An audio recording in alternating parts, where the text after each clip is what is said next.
Howdy, howdy, howdy. Welcome to a Thursday Collection Connection, where today we will be forging a mystery connection between Amyl and the Sniffers' 2022 album Comfort to Me and the 1990 album from Midnight Oil, Blue Sky Mining.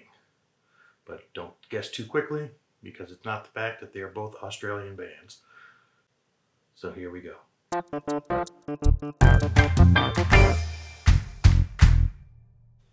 Hey there, welcome to the show where we're playing that game that's just an excuse to talk about records. I play this game with my brother, Plastic Eric, over on the Plastic Soundwave Cult channel. And every Monday, he shows an album. Every Thursday, I show an album. And the connective glue and the game we've made out of it is that the albums have to, in some way, relate to one another. But first, we have a little business to take care of. We have to reveal the connection between the previous two albums. That was Rolling Blackout's Coastal Fevers, Hope Downs, and Amyl and the Sniffers' Comfort to Me. And that connection is as follows.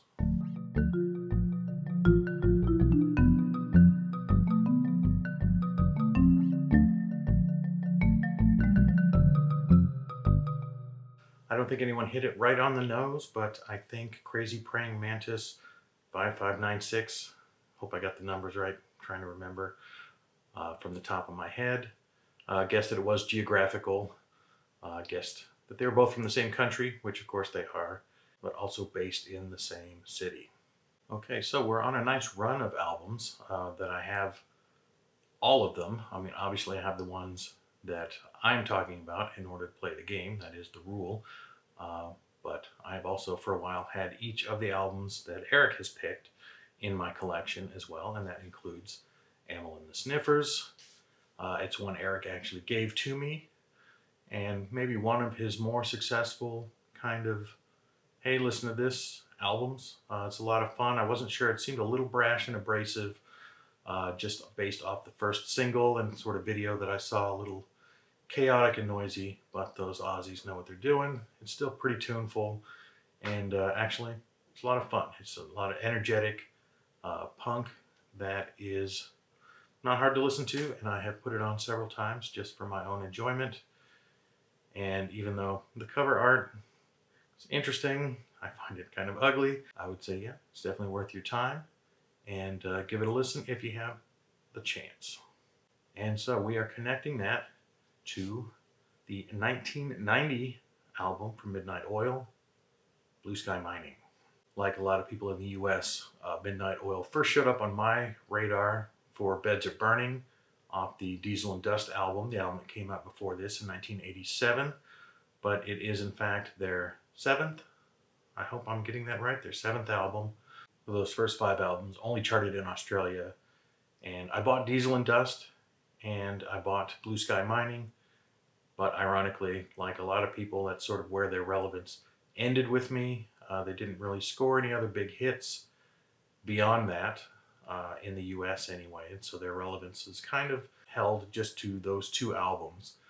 Even though some people found some appreciation for that earlier work, I know that 1098765431 is a hit, and Red Sails at Sunset. I'm going to get the album names wrong. And I have on a single a mix of The Power and the Passion, which was an earlier single from the band. And I like that song a lot myself, but I've never gone back and explored any of those earlier albums. This album won an ARIA, which is an Australian Recording Industry Association award, sort of like our Grammys here in the US, in 1991 for the album.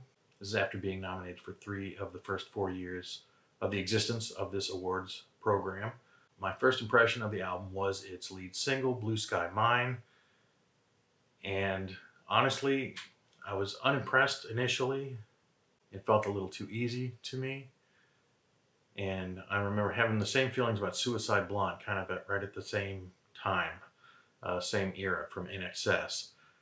They almost sounded like pastiches of the band that were not necessarily hard to listen to or sounded bad. They just didn't sound particularly inspired to me. I don't know why I felt that way. That was just my knee-jerk reaction to it. But I did buy the album anyway. And along with Blue Sky Mine, the singles King of the Mountain, and Forgotten Years, which are basically the three rockin' tracks on the album. All made decent waves on the radio. It's probably what won me over those subsequent singles.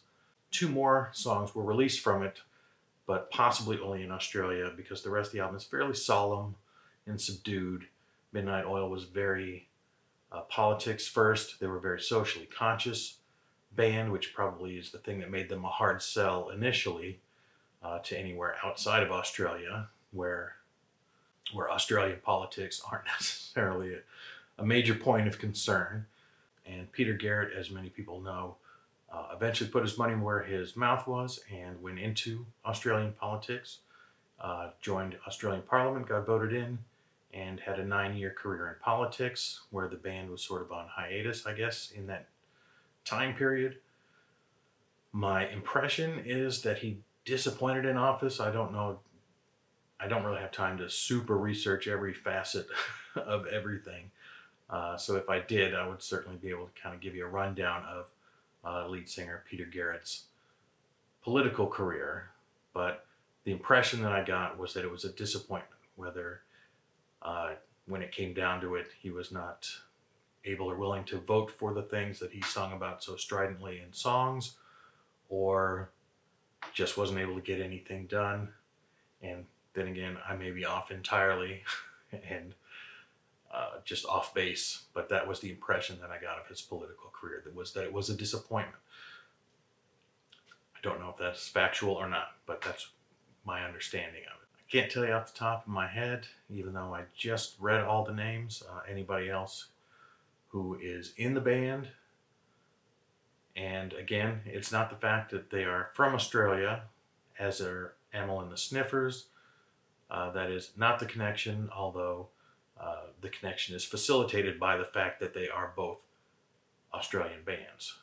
And it was a #1 album in Australia and was a big hit album around the world, going gold in the US after Diesel and Dust went platinum. But that ended up kind of, again, being the last relevant point in the Midnight Oil discography outside of Australia and New Zealand to some degree. It's not one I go to a whole lot. Midnight Oil in general is not somebody who I go to a whole lot to listen to, but when I do, it's good. And those 3 singles are all rippers. My personal favorite, I think, probably is King of the Mountain. It's got a nice shouty chorus that you can sing along with. But Forgotten Years is a barn burner too. And the other more meditative tracks, mid-tempo and slower on the album, are all really good and can teach you a little bit, I guess, about life and politics in Australia, if that is your bag. So I think that's all I got. I will throw Midnight Oil's Blue Sky Mining from 1990 over to Eric, where he will make a connection to an album in his collection on Monday.